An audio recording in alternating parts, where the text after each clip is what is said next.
Hola, buenas tardes. Me presento rápidamente. Soy Alejandro Pérez Duarte Fernández de El ITESO en México y les voy a presentar un trabajo que hemos desarrollado dentro del grupo de investigación Laboratorio del Hábitat para Personas Mayores, un grupo de investigación que coordino desde hace ya 6 años aquí en Guadalajara, México. Y esto está basado en los retos, los desafíos del envejecimiento en el lugar o aging in place, que es una de las modalidades identificadas como de las de mayor interés para envejecer. Y el trabajo que les voy a presentar está basado en 18 casos de estudio de personas junto con sus viviendas que fueron levantados entre 2019 y 2022. Y les voy a presentar pues esta mirada de exploración de cómo las estructuras habitacionales, en este caso son unifamiliares, responden al envejecimiento de su propio habitante. Entonces les presentaré aquí a continuación. Y una de las primeras cosas que quiero mostrarles es pues reconocimiento del éxito que tiene el poder envejecer en casa en términos de la propia persona, ¿no? Aquí vemos una exploración hecha en 5 países en el cual se les preguntaba a las personas en dónde te gustaría envejecer, ¿no? ¿Cuál sería el lugar ideal para envejecer? Y la mayor parte de las respuestas, como pueden ver aquí, se atienen al que ya conozco. ¿Qué quiere decir esto? Pues es la propia casa familiar, aquella donde han pasado la mayor parte de su vida. Eso lo identifican como el punto ideal. Y cabe aquí apuntar que este reconocimiento, bueno, pues es fruto de ya unos 3 décadas más o menos de estudios de la gerontología ambiental, línea de investigación en la cual pues reconocemos que está inscrita esta investigación.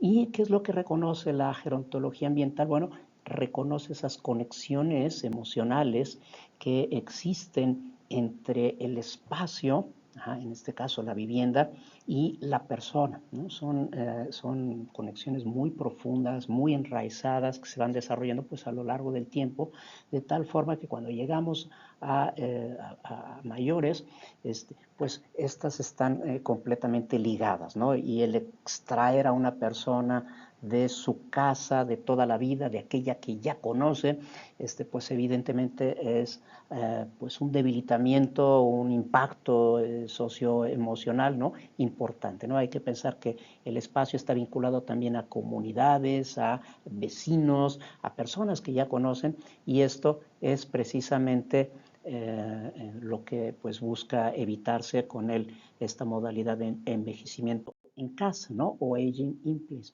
Y un poco ya entrando más en la definición teórica, bueno, ¿qué es lo que tiene que definir al envejecer en el lugar? Es tanto el hogar, la vivienda propiamente, es decir, puertas adentro a la vivienda, pero también en el barrio, ¿no? Es decir, la escala del barrio, aquella área donde yo puedo caminar afuera de mi casa, esa área que yo suelo dominar, más o menos en términos de caminabilidad, se define entre los 350 y 800 hasta 1200 metros de radio alrededor de la casa. Bueno, esta área es un territorio, es un espacio en el cual hay fuertes conexiones y que se consideran en los estudios del envejecimiento en el lugar, ¿no? El envejecimiento en casa. Ajá. Y el principio es que el ambiente ideal para envejecer es en el propio lugar donde se ha desarrollado la vida productiva, ¿no? Entonces es importante considerar que esta doble conexión del espacio con la persona en su entendimiento del vínculo emocional, que tiene que ver con las memorias personales, con la identidad propia, y conexiones ahí muy profundas, y también con esa comunidad, esos vecinos, esa área que lo reconoce como familiar y que tiene que ver mucho con pues, aspectos sociales, ¿no? Entonces, estos son dos aspectos así importantes para considerar en los estudios del envejecimiento en el lugar. Hay que ver, eso sí, y este es el gran desafío y una de las cosas que intentamos explorar en esta investigación, es cómo, qué tanto estas viviendas están preparadas para apoyar a la persona conforme vaya envejeciendo, para que se mantenga autónomo, que se mantenga independiente, que pueda que puedan apoyarlos en sus actividades instrumentales de la vida diaria, ¿no? Este término que utilizan los en geriatría, ¿no? Aquellas actividades instrumentales son aquellas, por ejemplo, cocinar, comprar, sacar dinero del banco, mantener la casa. Hay que ver qué tanto estas estructuras que existen en el parque habitacional de una ciudad, ¿no? Forma parte de la cultura habitacional, están preparadas a este envejecimiento, ¿no? Probablemente, pues muchas de estas no fueron pensadas para eso, pero van a resistir, y otras no tanto, ¿no? Entonces es un poco lo que intentamos explorar, ¿no? La idea de tipología frente al envejecimiento de su morador, ¿no? De su residente. Bueno, aquí nada más para dar algunas información demográfica de México. Hacia el lado izquierdo ven la pirámide, las famosas pirámides y mal llamadas ya pirámide poblacional. Pues vemos cómo en el efecto y la proyección hasta abajo, es 2050, pues se ve cómo se va estrechando en su base. México no es de los países más envejecidos hoy de América Latina, está por detrás de Brasil, de Chile, de Uruguay, pero pues va en la línea, ¿no? Como pueden ver, hacia el centro pueden ver el índice de envejecimiento, cómo va aumentando. En ese caso está aquí hasta 2020. Y abajo los gastos de pensiones y jubilaciones, que hasta 2022 pues se ve cómo van en línea recta, porque está en proceso de envejecimiento también en México, ¿no? Bueno, les presento rápidamente aquí la muestra que levantamos para hacer este estudio. Se trata de 18 casos de estudio de personas que pueden ver aquí. Colocamos una sigla para identificar y anonimizar junto con su casa, ¿no? Y levantamos con múltiples medios todo lo que podíamos saber sobre la persona y su vivienda, ¿no? Entre estos, bueno, pues se hizo una entrevista semiestructurada, hay un levantamiento de datos básicos para calcular estos índices del Bartel, el Lawton Brody, el Gijón, estos índices que indican, son indicadores de la persona, pero también levantamos datos técnicos de la vivienda, ¿no? Hicimos una planta arquitectónica, que en breve les mostraré algunas, tomamos fotografías y también de su entorno caminable, ¿no? Les aclaro nada más que lo que les voy a presentar ahora, por efectos de tiempo, pues corresponderá únicamente a la parte de la vivienda, ¿no? Y un poquito vamos a explorar el entorno caminable. De lo que tenemos más conclusiones es sobre la vivienda, es decir, de puertas hacia adentro de la vivienda. Bueno, ¿qué es lo que hicimos con cada uno de estos? Pues hicimos fichas inicialmente descriptivas de cada vivienda, con extracciones de la entrevista y también el reconocimiento de estos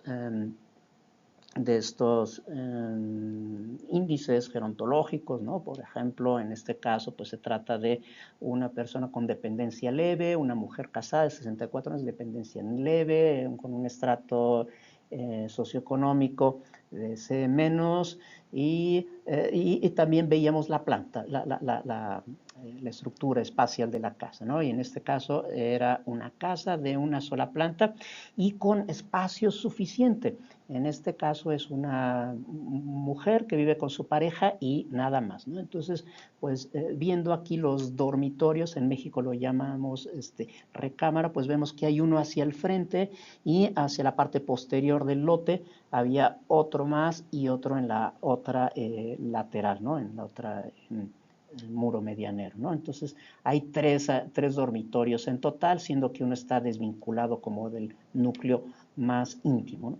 Y bueno, ¿qué es lo que empezamos a ver? Pues empezamos a interpretarlo a la luz de cómo explicaban estas personas sus viviendas, ¿no? Y entonces en este caso, por ejemplo, encontramos que una explicación en la entrevista en la cual nos decía que esa habitación que estaba hacia el frente, ese dormitorio, pues lo describía como un despacho o un estudio, ajá, y que lo usaban frecuentemente los nietos, ¿no? Entonces es un espacio de conexión emocional importante con sus descendentes consanguíneos, ¿no? Pero otro efecto también interesante es que, bueno, este espacio algunas veces lo alquilaba, ajá, lo rentaba a alguna otra persona para que probablemente en una temporada, podría haber sido un estudiante, pues la habitara y se ganasen un poco de dinero, ¿no? Y dice aquí la alquilaba para ayudarnos un poco financieramente, ¿no?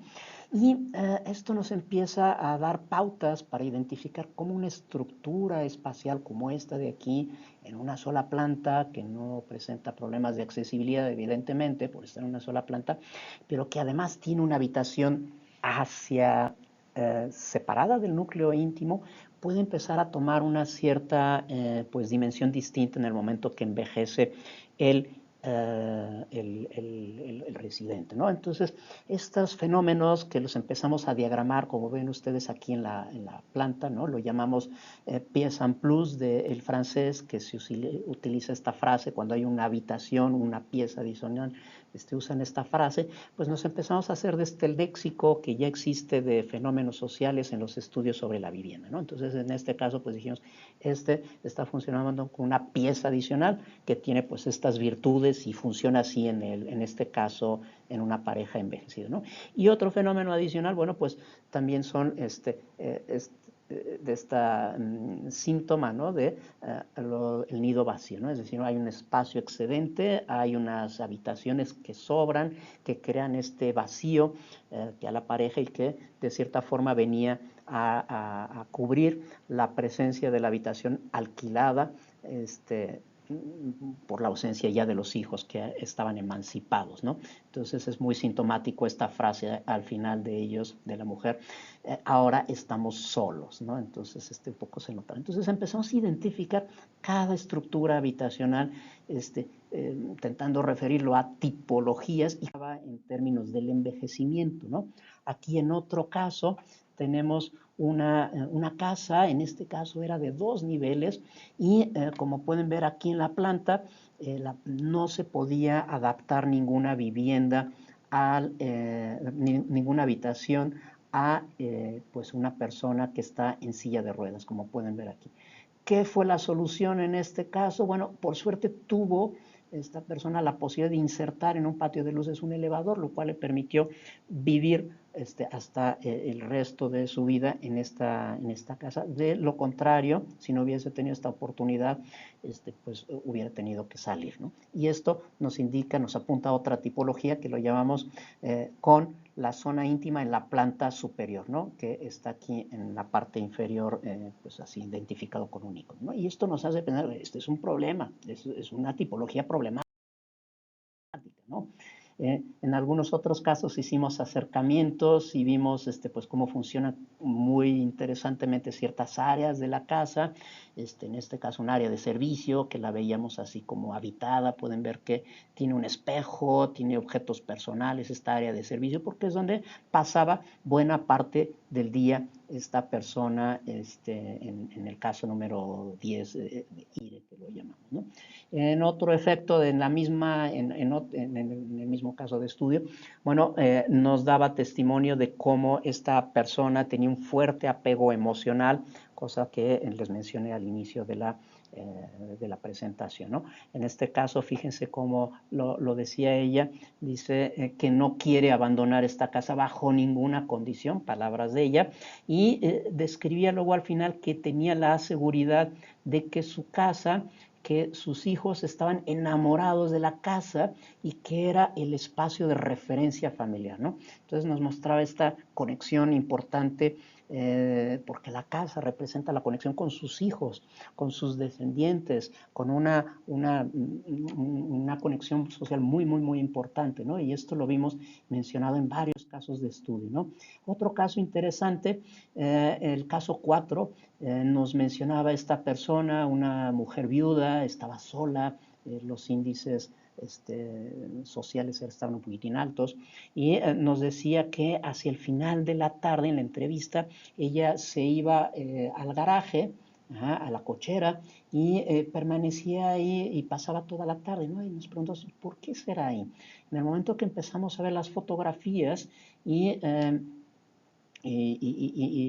vemos cómo la configuración de la casa, que estaba en una esquina, quizá no se ve mucho aquí, está en hay calle en las dos laterales, y que además permitía abrir una conexión visual con el exterior. Y vimos que tenía estas sillas, que las coloreamos aquí en rojo, pues nos hacía ver qué era o por qué pasaba esta persona un tiempo importante de la tarde en la cochera, ¿no? Porque para ella era la conexión visual con la ciudad, ¿no? La conexión visual con otras personas, conexión, pues de cierta forma social, ¿no? Con ese exterior, y nos hacía pensar mucho en cómo se hace ver diferente la privacidad en el envejecimiento. Recomiéndase probablemente una semitransparencia, una posibilidad de abrirse visualmente la vivienda hacia el exterior para poder mitigar pues esa sensación de soledad que ella tenía, como lo menciona aquí en la frase, cuando se iba a su habitación, ¿no? Decía ella que se siente pesada cuando se iba a la habitación en vez de la cochera, y nos poníamos a pensar, ¿qué quiere decir pesada? Pues probablemente deprimida, ¿no? Sola, ¿no? Aislada. Entonces, este espacio, esta cochera tenía una función muy importante de abrir la posibilidad de conexión visual hacia el exterior, hacia la vida, que pues sabemos que es un efecto regularmente visto, ¿no? En pequeños poblados, que colocan la silla en la calle y pasan el día entero una persona mayor. Otro fenómeno aquí, una tipología que encontramos que funciona muy bien, la llamamos viviendas superpuestas, dos viviendas superpuestas. En este caso era una persona mayor en la cual vivía en la parte inferior la persona mayor, que estaba en silla de ruedas, y en la parte superior había una escalera a través del patio, vivía su hija con su pareja. Y era una fórmula muy interesante, funcionaba muy bien, porque pues en cualquier momento que necesitase la persona mayor de algún apoyo, de alguna ayuda, estaba inmediatamente a la mano, ahí ya fuese o el esposo de la hija o la hija mismo, ¿no? Y la hija lo decía, con mucho gusto atiendo a mi papá, ¿no? Y era una fórmula que encontramos muy interesante, que puede tener muchas virtudes, la tipología de viviendas superpuestas. Bueno, en resumen, ¿no? A través de estos 18 casos de estudio, pues empezamos a identificar como fenómenos, síntomas, desempeños distintos de las diferentes estructuras espaciales cuando enfrentan el envejecimiento de su usuario. Y las intentamos pues, identificar, conceptualizar con estos ideogramas que tienen aquí enfrente de ustedes, de sus pantallas, y también verbalizarlos, ¿no? Entonces, una de estas era la casa con la zona íntima en la planta superior, ¿no? Del cual acabamos de ver un caso. Ahí nos aparecieron 5 incidencias de los 18 casos de estudio, que es una muestra pequeñita, pero busca hacer esta mirada cualitativa. Otra que no lo explicamos, pero es la casa con un área centralizada y dependencias alrededor que funcionan muy bien. Otros son las viviendas superpuestas que acabamos de ver. Tuvimos 2 incidencias. Cabe mencionar que tipologías semejantes la llaman hábitat cangurú en Bélgica, y es algo que se promueve. Los empty nesters, que vimos una, ¿no? La casa en un solo piso, y con el área íntima en la parte superior. Muy rápidamente, ¿qué es lo que estamos haciendo para ver el exterior? Bueno, pues midiendo con trackers GPS cómo es el desempeño del barrio con otros, con mapas enriquecidos, como ven este de aquí, con la presencia de servicios, ¿no? Aquí en un caso, un envejecido y otro no muy alimentado en términos de servicios, que los hace caminar un poco menos. Bueno, con esto me despido y agradezco la atención.